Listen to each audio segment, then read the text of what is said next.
Welcome to the Dr. Nikki Starr Show, a podcast to support you in your spiritual awakening and personal development. As a spiritual teacher, healer, and intuitive coach, my intention is to empower you to live your ultimate potential and your ultimate life. As a former medical doctor and mystic, my role is to bridge the gap between science and spirituality to support you in understanding more of your multidimensional aspects. I share on a diverse range of topics, and it's all to support your greatest becoming. My mission is to continue reaching millions of people for the healing and awakening of humankind for the creation of the new earth. Thank you for being here.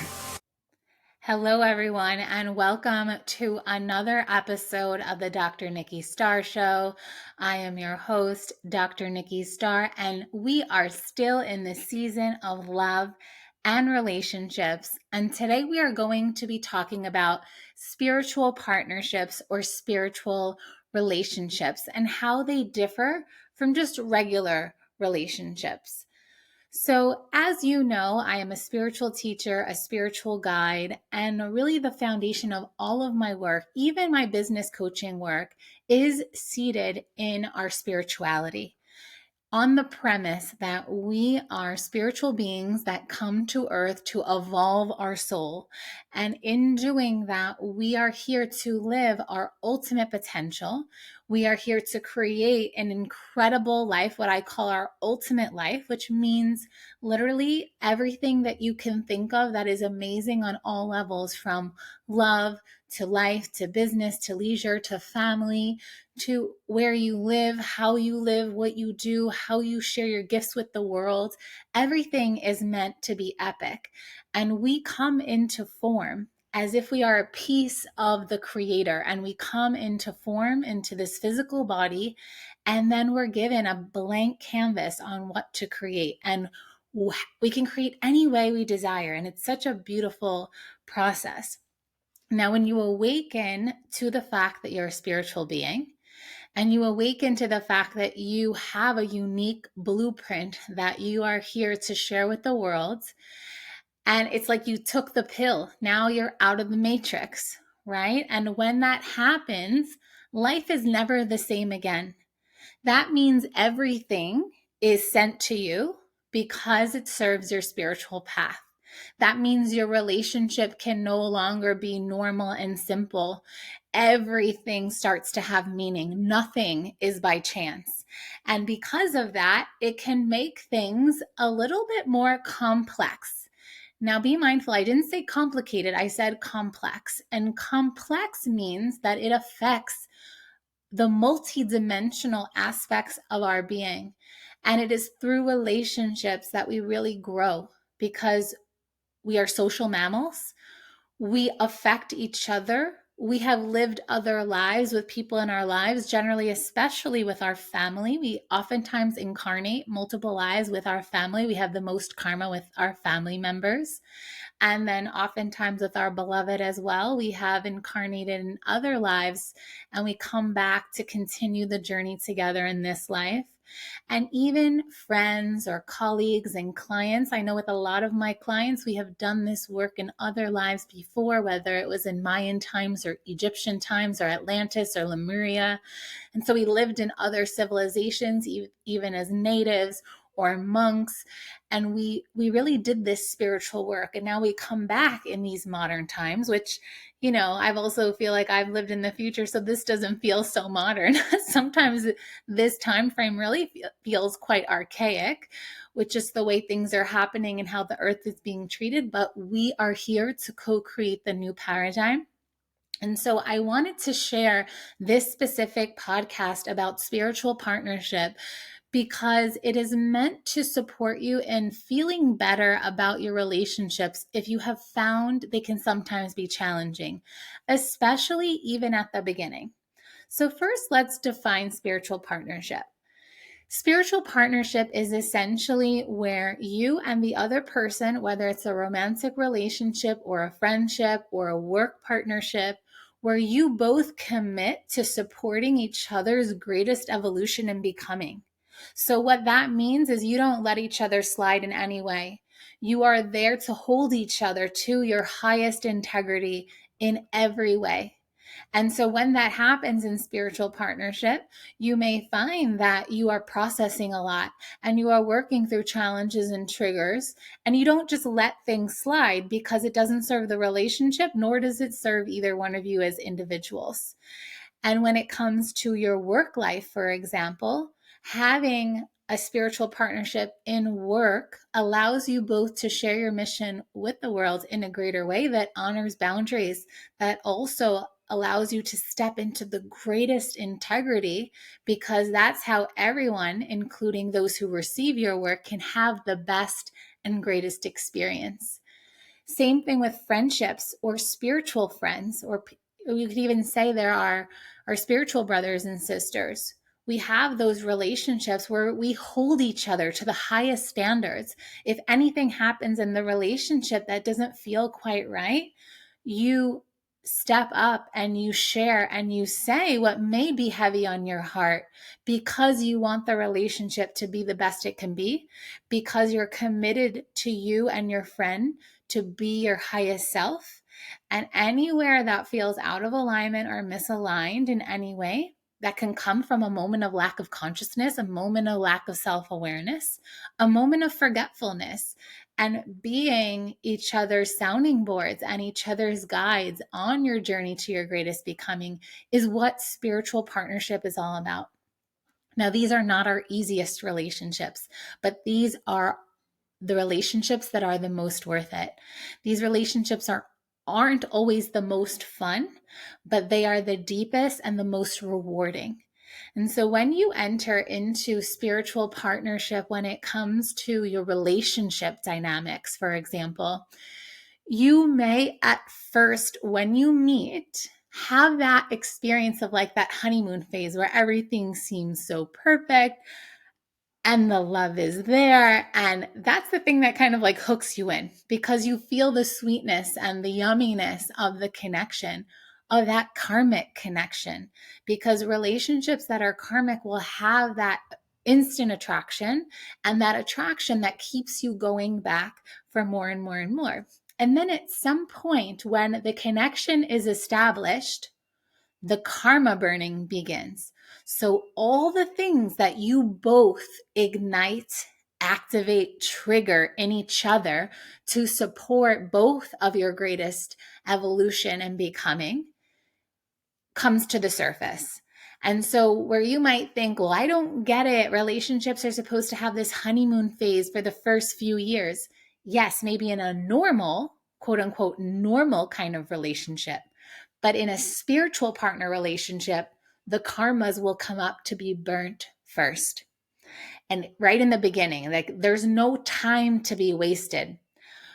There is this illusion of time when we're on our spiritual path. And really, if we're on our spiritual path in the most devoted way, we are here for that exponential growth. We're happy for the quantum leaps. And when we're really committed to our personal development and our spiritual path, there's an aspect of you that's like, come on, universe, bring it. Whatever serves my greatest becoming, whatever serves it in the fastest way, whatever can bring me there with more ease and grace. And sometimes it's not the easiest way, but it can be the fastest way. And so it will be things that are uncomfortable, that stir us within, that help us to see the parts of us that are not serving us. And it will be our relationships that will bring that to the surface, especially if you are a teacher or a guide in some way. You will activate this spiritual partnership basically in everyone you meet. And I know that I'm one of these people. And oftentimes the people I work with are also this. It's like we cannot help it. I know I even think of clients as they start their businesses or expand their businesses and they hire people. All the spiritual development work comes up even within the workspace, even when it is a more platonic type of relationship where they don't even know the person for that long. But everything is spiritual. Every relationship is spiritual. Every container you find yourself in is a spiritual container that's meant for your greatest evolution and becoming. And especially if you are a spiritual muse, a light, a guide on this planet. And I know if you're listening to this podcast, you are one of these people. I invite you to offer yourself compassion and also to take heed of this great responsibility that you have. Now, the way we don't continue karma into the next life. So ideally, we want to clear as much of our karma in this life as possible. So any time you feel a little niggle, you feel where there is not the greatest harmony, you feel where something is out of alignment, it is your ultimate responsibility to speak up, to do the healing and the processing work, to create safe space for communication and processing to happen between you and the other.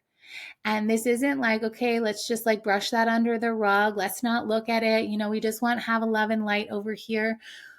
We do want love and light, but the way we bring in even more love and light is to shed light on the shadows and to shed light on what's not in integrity and to shed light with the most amount of love, kindness, compassion, so that everyone's spiritual growth is served. And it's not like, oh, I have to teach these people a lesson. It's not like that. It's really like, I'm here for the highest good of all. I'm here for the co-creation of the new earth, and certain behaviors and ways of being no longer serve. And it's like they are being cleared at the door. And that's why immediately upon meeting, these triggers and karmas come up. And if you choose to look at them face on with love, fierce love, and courage, and the most compassionate communication, you can enter into harmonious relationship with anyone. And you can quickly see what is the truth of this relationship. Because sometimes what's very interesting is you will meet someone and there will be some kind of attraction. It could be romantic or just like you want to be near, or you feel like you're supposed to co-create with this person. But oftentimes this could be a sign of a karmic connection. And because you are here with spiritual partners from past lives, with spiritual partnerships for this life, not just in romantic relationship, but in all relationships, even like I mentioned with family and friends and business and mission and purpose. And so that desire to be near someone, that attraction to talk to someone, to go to spend more time with them, or you just want to get to know them or know more about them, is oftentimes, if you feel the attraction, that person is a teacher for you. There is a karmic connection between you both. You have already had some kind of learning path together in another life. And then in this life, you come in to learn, to complete the cycle, to complete whatever unfinished business there is. And the sooner you get to the point, which means the sooner you face what is present for the relationship, the sooner you know what the truth of the relationship is in this life. Because the moment we clear out the karma, we shift into dharma. So then you're able to see, okay, I am meant to co-create with this person. I am meant to go into a relationship with this person. This person is just meant to be a friend. And sometimes it actually just dissolves. The moment the karma is clear, the person is cleared from your life and vice versa. And so that's saying, like, we have people for a lesson, a season, a lifetime. I feel that really is true when you show up to face the relationship, whatever presents. And it does take courage. It does take your full presence, awareness, attention. And of course, at any time, you can just decide this frequency and vibration is not for me. And you complete the karmic cycle in that way, because sometimes by you saying no and you choosing to end or not even enter into a relationship is what was meant to happen for that karmic energy to be complete. And so spiritual partnerships are so beautiful, but they're demanding. They do require you to show up and communicate and have the hard conversations, or what seem like hard conversations, because it might seem like it's not all love and light. And if you're watching the video version, I'm putting quotation marks with my fingers, because the things that help us grow are not always the easiest. Sometimes we do have to get uncomfortable. We do have to have uncomfortable conversations. Sometimes we can't even see parts of ourselves, but it is our spiritual partnerships that help us to see these parts of ourselves. And the more loving compassion we can have for ourselves and others while still showing up, while still communicating the truth of our heart, not with any form of blame, but with taking full responsibility for our part in the co-creation, and really by acknowledging what's present. And it's so, so beautiful. Now, what I feel really helps relationships of any kind in spiritual partnership is to declare it, to declare, let's enter into spiritual partnership where I commit to being a mirror to you and you commit to being a mirror to me. And anywhere that I am out of integrity, I invite you to reflect back to me what you see. And same for me, what I see, I will say, just as I will compliment you and raise you up and shine light upon all the aspects of you that are so beautiful and so full of light and joy and the aspects to be celebrated.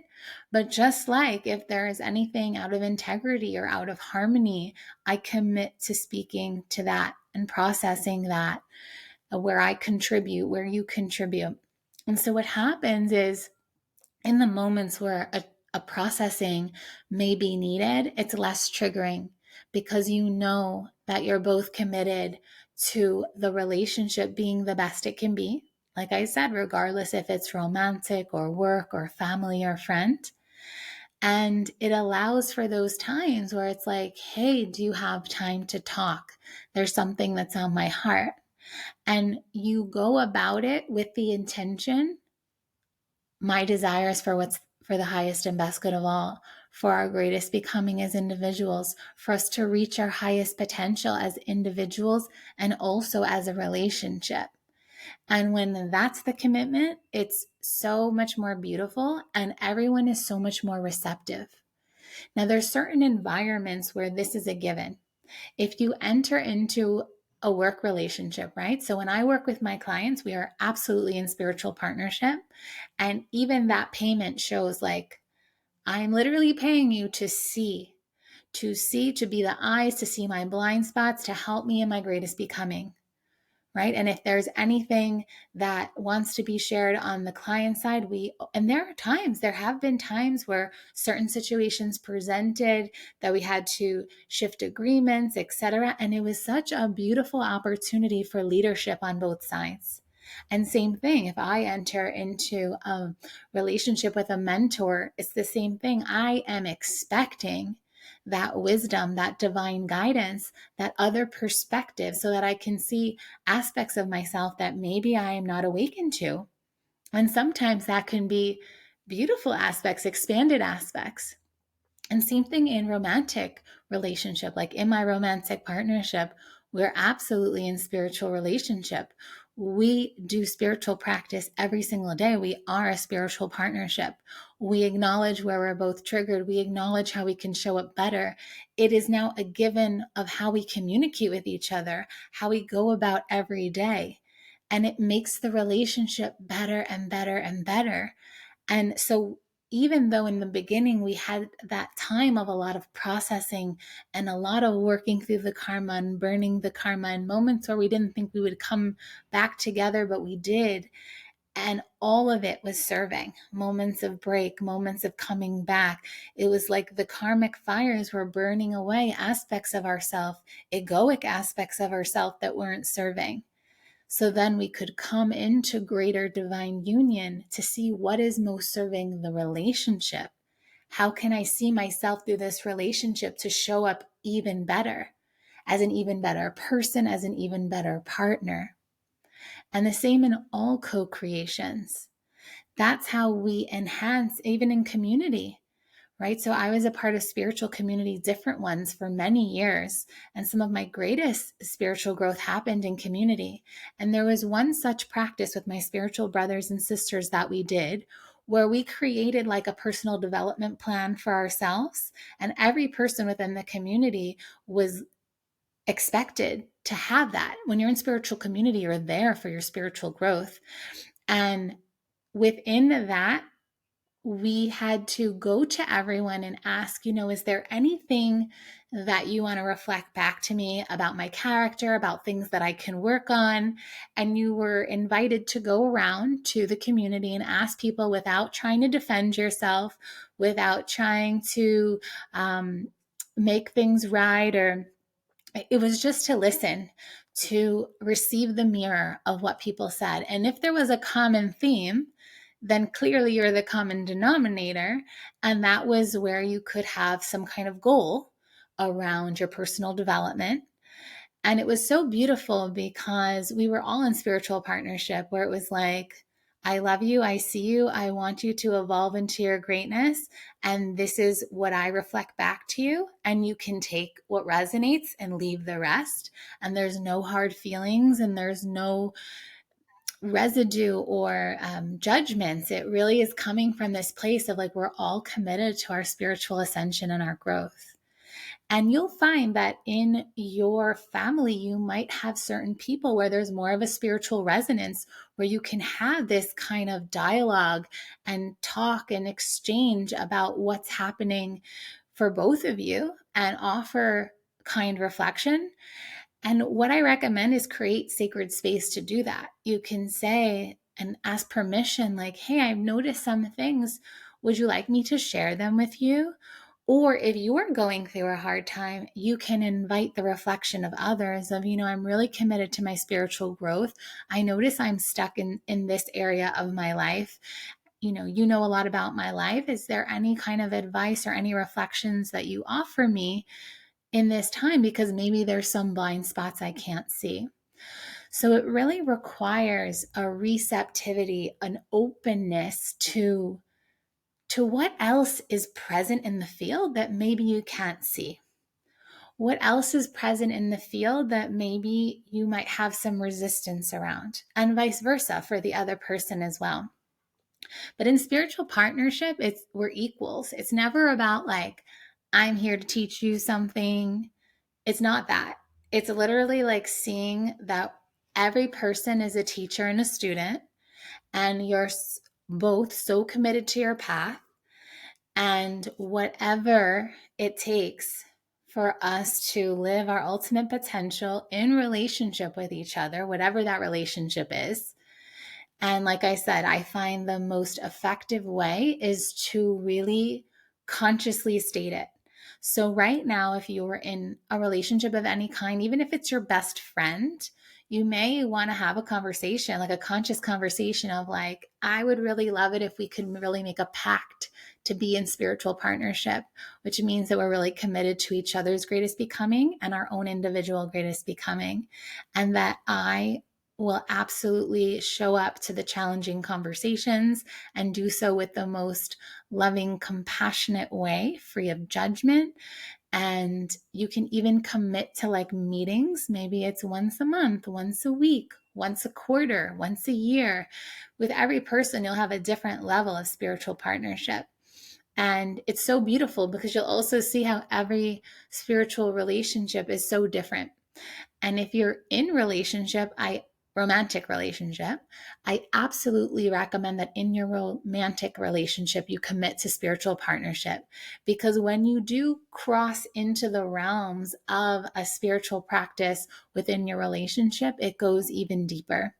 And the level of communication on all levels is enhanced, and the depth and the level of respect and the level of admiration enhances too, because you start to see the evolution of you both, and also how you relate together begins to evolve too. So I know that for me, when my partner and I really committed to spiritual partnership, where we literally do spiritual practices every day, that's when our relationship went to the best place it ever was, because we both took on the responsibility of enhanced self-awareness, enhanced consciousness of how we speak to each other, of how we communicate, how we relate to things. And it's one of the things I feel that helps any relationship, whether it's romantic, friendship, family, etc., go the distance, is when you do enter into that spiritual partnership. So do so consciously. I trust that this podcast serves you to see your relationships in a new light. And in the bonus content, I'm going to share with you a process and a ritual that you can do with whomever you wish to enter into spiritual partnership, where we'll look at your soul contracts together, and you can use this and even play it as a guided experience to support you in co-creating even more fruitful spiritual partnerships in your life. So thank you so much for tuning in and being here for this episode, and I will see you inside the bonus content. Thank you for being here, and bye for now.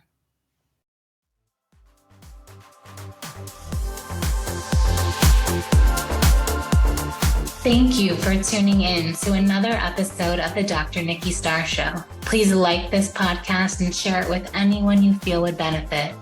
Subscribe to the podcast to receive bonus content, and remember, every Monday the video version goes live on my YouTube channel. Thank you so much for being on the ascension path with me and for doing this great work.